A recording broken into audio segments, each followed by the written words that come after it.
Hey, folks, and welcome into episode 3 of the Longhorn Mailbag, taking your questions from our board over at horns247.com and answering them here on the Horns247 YouTube channel. Thanks for being with us. Let's not waste any time and get right into this first question of the day from CM1520. What happens to Malik Murphy and Arch Manning in both of these scenarios? Number one, Quinn Ewers goes pro, or number two, Ewers returns for another season. So let's go ahead and start with scenario number one. Quinn Ewers goes pro after the 2023 college football season. I think that leaves a quarterback battle imminent in 2024. So at this point in time, Steve Sarkisian opens up the battle between Malik Murphy and Arch Manning, who are the two front runners there. And then that can go one of two ways. If Malik Murphy wins that quarterback battle and is named the starter in 2024, I don't think that necessarily means that Arch Manning is a surefire entry into the transfer portal. When Arch Manning committed to Texas, he knew that he would have to be patient and wait his turn. And I think another year of grasping the offense and learning from Steve Sarkisian would play more to his benefit heading into his third year when he would be able to start, assuming that Malik Murphy then goes pro after 2024 or maybe looks at another option. Now, on the flip side, if Arch Manning wins that starting quarterback job, I think it's almost certain that Malik Murphy hits the portal and tries to find a place where he can find a starting position. Now, let's go to the other side. If Quinn Ewers returns after this 2023 season, comes back for 2024, opts to not go pro and play one more year at Texas, which I don't believe will happen, but this is college football. Anything is possible. So that leaves the option of I don't think Malik Murphy is going to come back if Quinn Ewers returns because you assume Ewers returns and is the starter. So Malik Murphy hits the transfer portal there and once again looks for a starting job. But again, I don't think Arch Manning is a surefire portal entry either. I think he takes that extra year, like I mentioned earlier, to learn Sarkisian's offense and get the ropes going in his second year before he gets into year three and finally is able to take the reins. And you can consider in both of those scenarios, if God forbid something happens to Malik Murphy or Quinn Ewers, Arch Manning is there waiting in the shadows, per se, for his opportunity, and he has a chance to run the show if needed. All right, our next question here from Average Jack. Who do you think gets more offensive snaps this season, Cedric Baxter or Isaiah Nayor? I'm going to go with Cedric Baxter here just because there's a lot more depth in the wide receiver room for Texas than there is in the running back room at the moment. Isaiah Nayor has guys like Xavier Worthy, A.D. Mitchell, Jordan Whittington, maybe Jonte Cook if he pops as a true freshman, who could play in front of him, and other guys that have to share the snap count. Whereas Cedric Baxter, as a true freshman, is already the second or third option at running back for Steve Sarkisian behind Jonathan Brooks. So while Nayor has the experience points for his case, I think that Cedric Baxter, being that guy higher up on the depth chart, is going to mean more snaps for him this season in comparison to Isaiah Nayor. Obviously, with fall camp coming here in the next couple of days, we will learn a little bit more about what that looks like, where Baxter and Nayor fall exactly on that depth chart. But right now, I'm taking CJ Baxter gets more offensive snaps. Up next from 2,300, three guys on offense and three guys on defense who, in my opinion, will level up this season. So, first three, we'll start on the offensive side of the ball. I'm going with Quinn Ewers, DJ Campbell, and Jonathan Brooks. We've talked a lot about second-year jumps for quarterbacks under Steve Sarkisian, and I think this is the year that we see that with Quinn Ewers. Now, I don't know how big of a jump it will be necessarily, but I'm willing to bet that he makes significant improvements from a season ago. With DJ Campbell, I think he impressed in his snaps last season, and he's going to be, at the end of the day, too good to keep off the field. So it's up to Steve Sarkisian to kind of figure out where he fits in along that offensive line and how to build around that.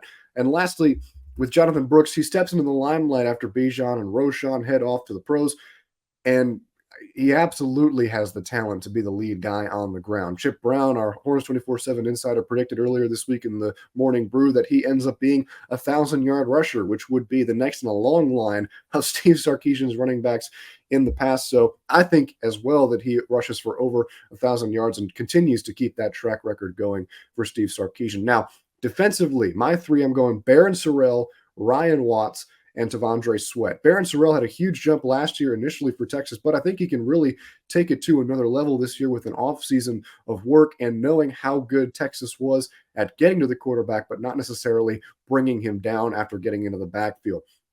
And that can be said as well for T'Vondre Sweat, who I think with a big leap this year proves himself as a notable, worthy NFL prospect, and I definitely think he can improve his draft stock with a good season up the middle on the defensive line. And as for Ryan Watts, I thought he had a really solid year last year for the Longhorns in his first season after transferring from Ohio State, but there are definitely improvements that could be made. I love his frame at 6'3", 213 pounds. I think he's poised for a nice second season in Austin. All right, question number 4 from CJ353. Between Jordan Whittington, Isaiah Nayor, and the freshman wide receivers, who are the third and fourth most impressive at this point? So I'm going to take this perspective from a depth chart kind of thing. Who are the third and fourth best options? Obviously, I think this is going to change as we head into camp in the next couple of days, like most of my answers may here in the future. But right now, I think Jordan Whittington's your number 3 guy. At the moment, experience alone really gives him that spot, but he can also play in the slot, which complements Xavier Worthy and A.D. Mitchell and makes the offense a lot easier for Steve Sarkisian to run. Now, when we go to that number 4 spot, that's a spot where you could see it being either Isaiah Nayor or Jonte Cook, depending on how fall camp shakes out. Isaiah Nayor gives you that great deep threat that we saw at Wyoming. Jonte Cook is a speedy dude with a great route tree who can make all kinds of plays. So that very easily could end up being a 4A, 4B type deal where you can throw either of those guys on the field as your fourth wide receiver and feel very confident. Or it could be one takes it over the other and really runs away with that 4th spot. So, all right, our final question today from Longhorn SD. Which previous Texas team would you say is most analogous to this year's team? Now, this is a great question, so buckle up. I went pretty in-depth on this one. Let's go ahead and get started. I'm going to go with 2018 Texas. The biggest thing that stands out between these two teams is the experience on both sides of the ball. In 2018, Sam Ehlinger came into the year with 18 starts under his belt. Quinn Ewers doesn't have as many starts, but he has the year of experience and his 3rd season in college football overall on the horizon, and that stands out to me.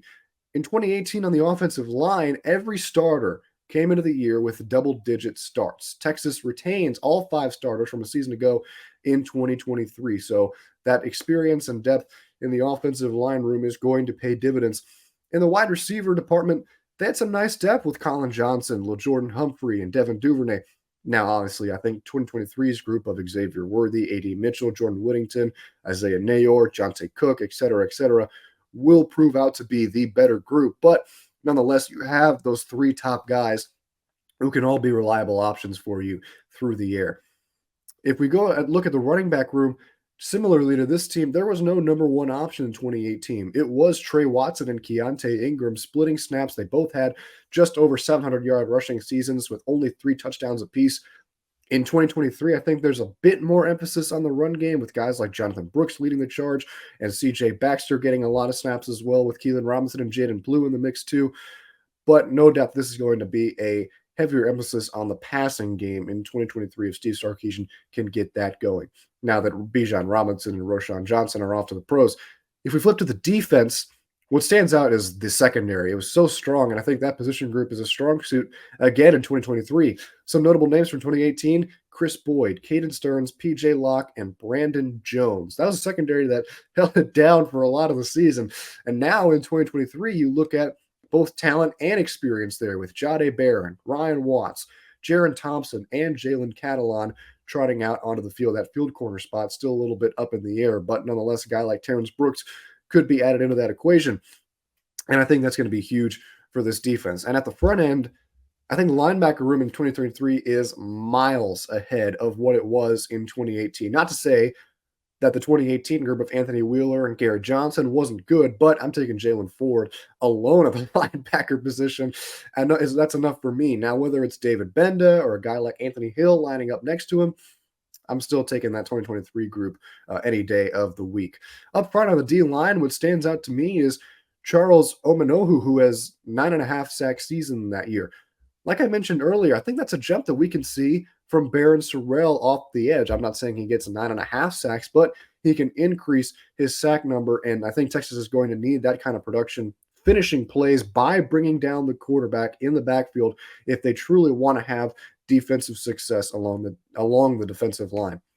Now, as a refresher, that season, Texas went 10-4 in year 2 under Tom Herman, and they capped off the year with a Big 12 championship game appearance where they lost to Oklahoma 39-27 and then followed it up with a win in the Sugar Bowl over Georgia, 28-21. I'm not saying that's how the season will go in 2023, but my comparison was more about how the rosters matched up side to side, and I think there are a lot of similarities.